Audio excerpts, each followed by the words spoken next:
नमस्कार। सनातन संस्था और हिंदू जनजागृति समिति द्वारा आयोजित नामजप सत्संग इस विशेष कार्यक्रम में मैं श्रीमती क्षिप्रा जुवेकर आप सभी का पुनः हार्दिक स्वागत करती हूँ। यहाँ के स्थान देवता, वास्तु देवता और भगवान श्री कृष्ण जी के चरणों में प्रार्थना करते हैं कि आज का ये सत्संग निर्विघ्न रूप से संपन्न हो।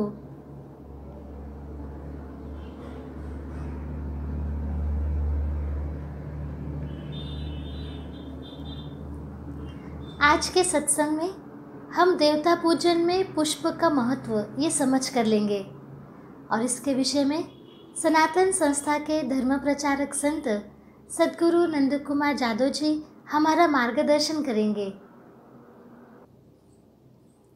अब मैं सनातन संस्था के धर्म प्रचारक संत सद्गुरु नंद कुमार जादव जी से प्रार्थना करती हूँ कि वह हमारा मार्गदर्शन करें। जी,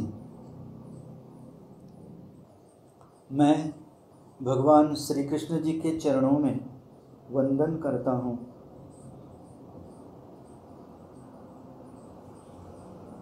आपसे भी अनुरोध है कि आप अपने इष्ट देवता, उपास्य देवता अथवा कुल देवता से प्रार्थना करें कि आज का ये कार्यक्रम हम निर्विघ्न रूप से सुन पाएं। आज हम सत्संग में पुष्प का आध्यात्म शास्त्र समझ कर लेंगे। पुष्प का रंग, पुष्प की सुगंध, पुष्प की संख्या, इसका देवता पूजन में क्या महत्व है, उसका भी आध्यात्म शास्त्रीय महत्व होता है। इस विषय के प्रश्न हम आज के सत्संग में देखेंगे। जी, पहला प्रश्न है कि सामान्यतः एक ऐसी धारणा है कि जिस देवता को जो पुष्प पसंद है वही पुष्प उस देवता को अर्पण किए जाते हैं। क्या यथार्थ में ऐसा ही है? जी नहीं। कौन से देवता को कौन से पुष्प अर्पण करने चाहिए, इसका शास्त्र है। अच्छा। हाँ, वो समझ कर लेते हैं। जी।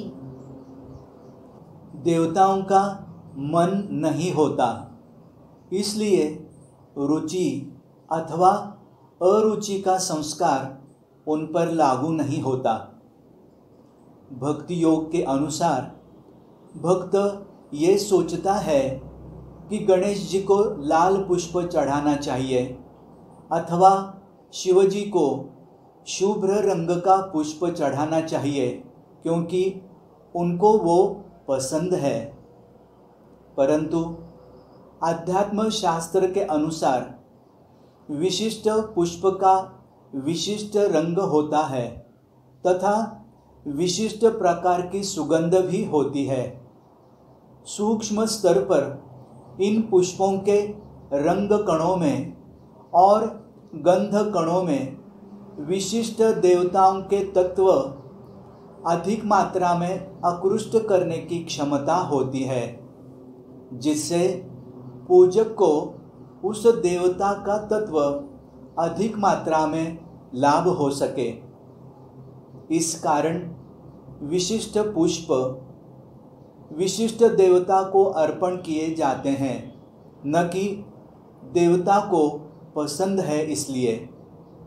जैसे कि शिवजी को श्वेत पुष्प जैसे धतूरे का पुष्प या नीले रंग का कमल, श्री गणेश जी को लाल रंग के पुष्प जैसे गुड़हल का पुष्प, उसी प्रकार श्री दुर्गा माँ को लाल रंग के पुष्प अर्पण किए जाते हैं। ऐसे कुछ उदाहरण सर्व परिचित हैं। जब पूजक के मन में इन पुष्पों के प्रति भाव अधिक हो तब देवता की तरंगें इन पुष्पों के माध्यम से अधिक मात्रा में कार्यरत होती हैं तथा पवित्रकों के रूप में पूजक के लिए प्रत्यक्ष कार्य करती है। इसलिए पुष्पों के प्रति भाव रखकर अधिक आध्यात्मिक लाभ मिले, इस दृष्टि से हम प्रयास करेंगे। जी, आगे का प्रश्न है, ऐसा कहा जाता है कि सूखे पुष्प देवता को अर्पण नहीं करने चाहिए। इसके पीछे भी कुछ अध्यात्म शास्त्रीय कारण है क्या? हाँ है, इसके पीछे भी अध्यात्म शास्त्रीय कारण है जी। वो समझ कर लेते हैं। जी। धर्मशास्त्र में बताए अनुसार देवता को योग्य वस्तुएं उचित रूप में अर्पण करनी चाहिए। इसमें पुष्प भी अपवाद नहीं होते। इसलिए सूखे अथवा कीड़े लगे पुष्प से देवता पूजन करना निषिद्ध माना गया है। अध्यात्म शास्त्र के अनुसार इसके दो कारण हैं। पहला कारण यह है कि अर्पण की गई वस्तु को देवता सूक्ष्म रूप से ग्रहण करते हैं और तत्पश्चात प्रसन्न होकर आशीर्वाद देते हैं। इसलिए हमें देवता को जो अर्पण करना है वो सदैव सर्वोत्तम ही होना चाहिए। दूसरा कारण यह है कि पुष्पों के सूखने से अथवा उनमें कीड़े लगने से उनकी देवता से प्रक्षेपित तत्व तरंगे और सात्विक तरंगे ग्रहण करने की क्षमता एवं प्रक्षेपित करने की क्षमता घट जाती है। इसलिए देवताओं को सूखे पुष्प अर्पण नहीं करने चाहिए। जी, सद्गुरु जादव जी, क्या एक बार चढ़ाया अर्थात बासी पुष्प भी देवता को चढ़ाना निषिद्ध है? हाँ जी, निषिद्ध है। उसका भी शास्त्र है, उसका भी कारण है। वो कारण हम समझ कर लेते हैं। जी। इसमें एक और महत्वपूर्ण बात यह है कि इसके साथ ही एक बार देवता को चढ़ाया गया पुष्प अर्थात निर्माल्य और बासी हो चुका पुष्प देवता को चढ़ाना निषिद्ध माना गया है। इसका शास्त्रभूत आधार यह है कि पुष्प का उपयोग उसके गंध की अपेक्षा रंग के कारण अधिक किया जाता है। पुष्प बासी होने पर उसका रंग बदलने लगता है। जैसे जैसे रंग बदलता जाता है वैसे उसकी ओर देवताओं के तत्व तरंगों का आकृष्ट होना बंद हो जाता है। यही कारण है कि प्रतिदिन देवता पर चढ़ाए पुष्प दूसरे दिन हटाकर पुनः ताजे पुष्प चढ़ाए जाते हैं। जी, देवता को पुष्प चढ़ाने के संदर्भ में और भी कुछ नियम होते हैं क्या? जी, होते हैं। अच्छा। और भी नियम हैं, वे नियम भी मैं बताता हूँ। जी। देवता को अर्पण किए जाने वाले पुष्प के लिए कुछ अन्य निषेध भी हैं। जैसे निषेध का पहला नियम है, शरीर को स्पर्श हुआ, बाएं हाथ में लाया गया अथवा सूंघा हुआ पुष्प देवता को ना चढ़ाएं। दूसरा नियम, अपवित्र स्थल पर उत्पन्न हुआ, पृथ्वी पर गिरा हुआ तथा गंधहीन अथवा अधिक उग्र गंध वाला पुष्प देवता को ना चढ़ाएं। तीसरा नियम, पूर्णतः न खिला हुआ अथवा बिखरी पंखुड़ियां होने वाला पुष्प देवता को ना चढ़ाएं। चौथा नियम, पुष्प की कलियां देवता को अर्पण करना शास्त्र सम्मत नहीं है। पांचवा नियम, दूसरों के घर से चुराए हुए, उन्हें अप्रसन्न कर लाए हुए पुष्प भी देवता को चढ़ाने योग्य नहीं होते। छठवां नियम, पहने हुए अधोवस्त्र में लाया गया अथवा आक और रेंड के पत्ते में रख कर लाया गया पुष्प देवता को चढ़ाना निषिद्ध है। 7वां नियम, जल में डुबोकर धोए पुष्प भी देवता पर चढ़ाना निषिद्ध है। ऐसे पुष्प देवता को अर्पण करना पूजक के लिए लाभदायी नहीं होता। इसके विपरीत ये पूजक के लिए हानिकारक हो सकता है। इसलिए शास्त्र में बताए अनुसार योग्य वस्तुएं योग्य स्वरूप में देवता को अर्पण करने से पूजक को देवता तत्वों का अधिक लाभ मिलता है और पूजा स्थल का वातावरण शुद्ध बनता है। तो इससे देवता को पुष्प चढ़ाने के नियम समझ में आए होंगे। इन नियमों का पालन कर हम देवता पूजन का अधिकाधिक लाभ लें, ऐसी मैं आशा करता हूँ। सद्गुरु जादव जी, पुष्प के संदर्भ में निषेध के बारे में हमें ज्ञात हुआ, किंतु इसके कुछ अपवाद भी हैं क्या? जी जी, कुछ अपवाद भी है, वो भी बताता हूँ जी। देवता को कलियां नहीं चढ़ाते, किंतु ये निषेध कमल पर लागू नहीं होता। दूसरा अपवाद, माली के घर में रखे हुए पुष्पों में बासी होने का दोष नहीं लगता। और तीसरा अपवाद, पुष्प को जल में डुबोकर नहीं धोते, किंतु जल से उनका प्रोक्षण कर सकते हैं। ये अपवाद है। जी, देवता पूजन के लिए पुष्प तोड़ने का समय शास्त्रानुसार क्या होना चाहिए? हाँ, यह अच्छा प्रश्न है। जी। पुष्प तोड़ने के समय का शास्त्र ज्ञात होना महत्वपूर्ण है ही, परंतु ये ज्ञात ना होने के कारण लोगों से गलती होती है। हाँ जी। इसलिए इसका उत्तर देखते हैं। जी। प्रकृति चक्र अर्थात निसर्ग चक्र के नियम अनुसार ही सृष्टि का जीवन चक्र चलता है। इसे ध्यान में रखते हुए सनातन संस्कृति में हमारे जीवन में सभी बातों का समय निर्धारित किया गया है।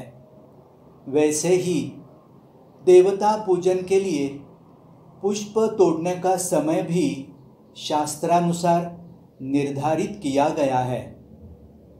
आजकल कई लोग पूर्व संध्या पर ही कलियां तोड़कर रखते हैं, परंतु शास्त्र के अनुसार ये अनुचित है।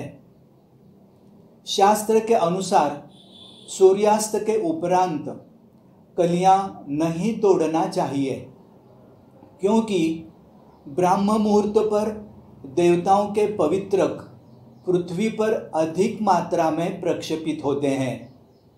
जिन पुष्पों में जिस देवता के पवित्रक आकृष्ट करने की क्षमता होती है, उन्हीं पुष्पों की ओर ये पवित्रक अधिक मात्रा में आकृष्ट होते हैं। सूर्य के तेज के कारण वातावरण में विद्यमान रजतम कणों का विघटन होता है। इसलिए सूर्यास्त से पूर्व का वातावरण सूर्यास्त के उपरांत के वातावरण की तुलना में अधिक सात्विक होता है। सूर्यास्त के उपरांत वातावरण में अनिष्ट शक्तियों का प्रभाव बढ़ता है, जिससे वातावरण में कष्टदायक तरंगें बढ़ती हैं। इससे कलियां रजतम कणों से आवेशित होती हैं। देवताओं के तत्व आकृष्ट करने की उनकी क्षमता कम हो जाती है। इसलिए सूर्यास्त के उपरांत कलियां ना तोड़ें। अपवाद के रूप में कुछ पुष्प हैं जिनकी कलियां सूर्यास्त से खिलना आरंभ करती है। फिर भी देवता पूजन में उनका महत्व है, जैसे बेला, चमेली, रजनीगंधा इत्यादि। ये कलियां ब्रह्म मुहूर्त की आतुरता से प्रतीक्षा करती हैं, मानो देवता चरणों पर समर्पित होने के लिए वे आतुर हैं। इनकी सुगंध अन्य पुष्पों की तुलना में अधिक होती है। इस कारण देवताओं के तत्व इनकी ओर अधिक मात्रा में आकृष्ट होते हैं। इससे ध्यान में आया होगा कि अनुचित समय पर पुष्प नहीं तोड़ने चाहिए तथा नियमों का हमें पालन करना चाहिए। सद्गुरु जादू जी, हाँ पुष्प तोड़ने संबंधी भी कोई शास्त्र ध्यान में रखना चाहिए क्या? हाँ, ये बहुत अच्छा प्रश्न पूछा है। पुष्प तोड़ने संबंधी भी हमारे हिंदू धर्म ने कितना गहन अध्ययन किया है, ये इससे ध्यान में आता है। जी बताता हूँ। हाँ जी। इसके कुछ सूत्र है, वो बताता हूँ। पहला सूत्र, बिना स्नान किए पुष्प ना तोड़ें। दूसरा सूत्र, जूते पहनकर पूजा हेतु पुष्प ना चुनें। तीसरा सूत्र, पुष्प तोड़ने से पहले जिस पौधे से पुष्प तोड़ना है उसके प्रति कृतज्ञता व्यक्त करें। चौथा सूत्र, पूजा विधि के लिए पुष्प तोड़ते समय पुष्प अर्पण करने का हेतु सफल हो, ऐसी प्रार्थना करें। पांचवा सूत्र, पूजा के लिए जितने आवश्यक हैं उतने ही पुष्प तोड़ें।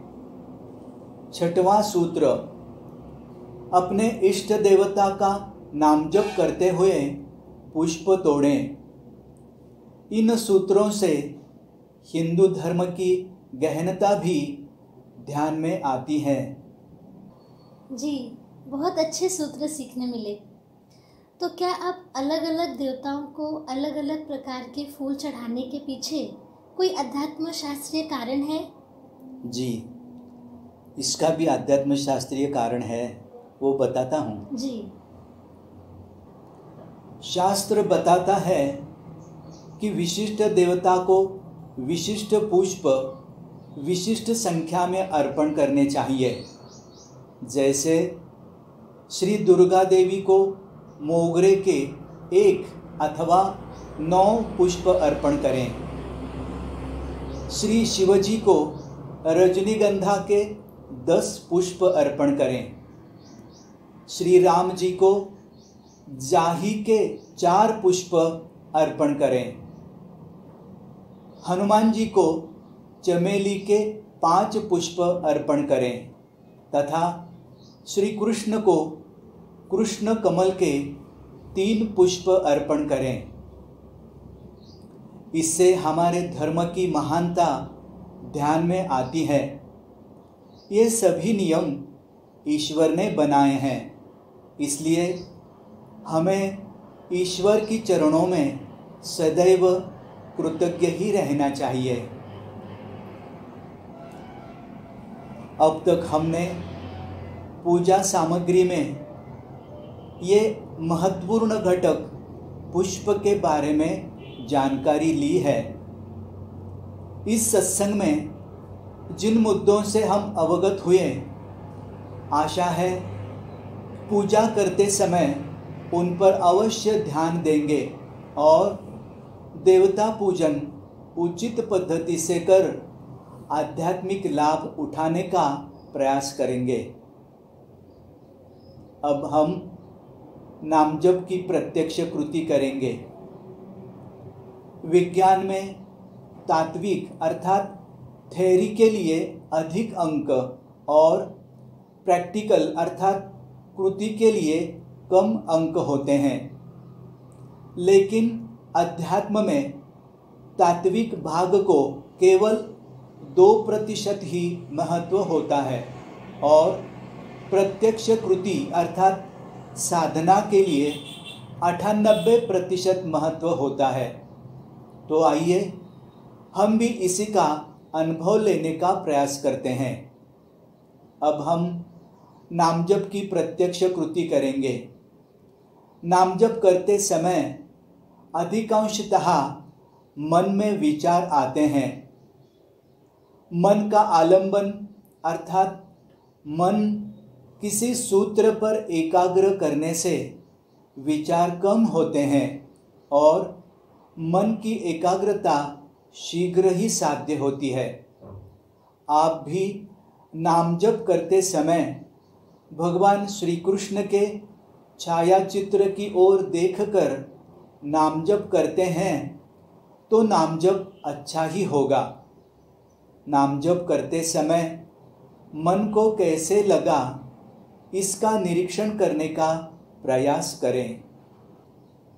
और अब नामजप के संबंधी अधिक सूचनाएं श्रीमती क्षिप्रा जी हमें देंगी। जी सद्गुरु जादव जी, फूलों के बारे में भी इतना शास्त्र होता है, हमें पता ही नहीं था। हम इसके लिए आपके चरणों में कृतज्ञ हैं। ये तो सब गुरुदेव जी की कृपा है, इसमें मेरा कुछ भी नहीं है, इसलिए मैं गुरुदेव जी के चरणों में कृतज्ञता व्यक्त करता हूँ।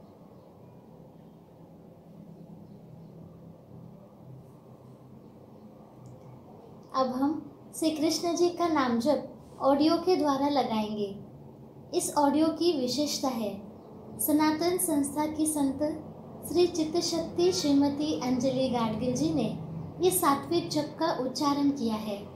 यदि आपके उपास्य देवता अथवा कुल देवता अलग हैं और आपको उनका नाम जप करना हो तो आप कृपया ऑडियो म्यूट कर सकते हैं और नाम जप कर सकते हैं। आज प्रत्यक्ष संतों की वंदनीय उपस्थिति में हमें नाम जप करने का अवसर मिल रहा है। हम इसकी अनुभूति लेंगे। नाम जप का समय पूर्ण होने के बाद हम आपको सूचित करेंगे। किसी भी कार्य से पूर्व प्रार्थना करने से और कार्य पूरा होने के बाद कृतज्ञता व्यक्त करने से कार्य में आने वाली बाधाएं दूर होती हैं। इसलिए नाम जप का आरंभ करने से पूर्व अब हम अपने इष्ट देवता, कुल देवता या भगवान श्री कृष्ण जी के चरणों में प्रार्थना करेंगे। हमारा नाम जप भावपूर्ण और एकाग्रता से करवा लीजिए, ऐसी आपके चरणों में प्रार्थना है।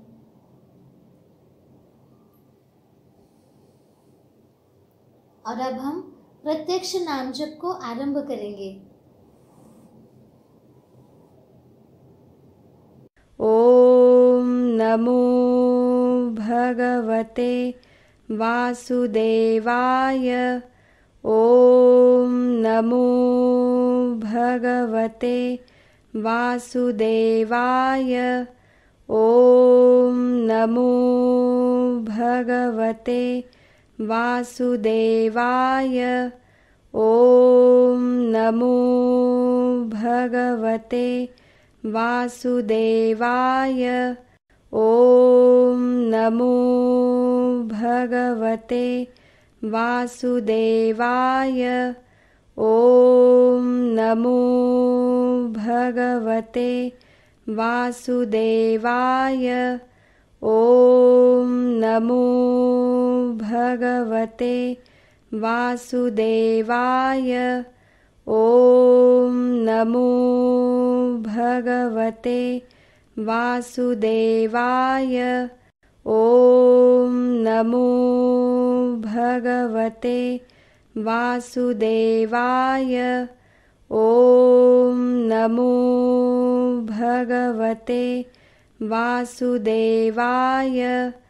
ओम नमो भगवते वासुदेवाय। ओम नमो भगवते वासुदेवाय। ओम नमो भगवते वासुदेवाय। ओम नमो भगवते वासुदेवाय।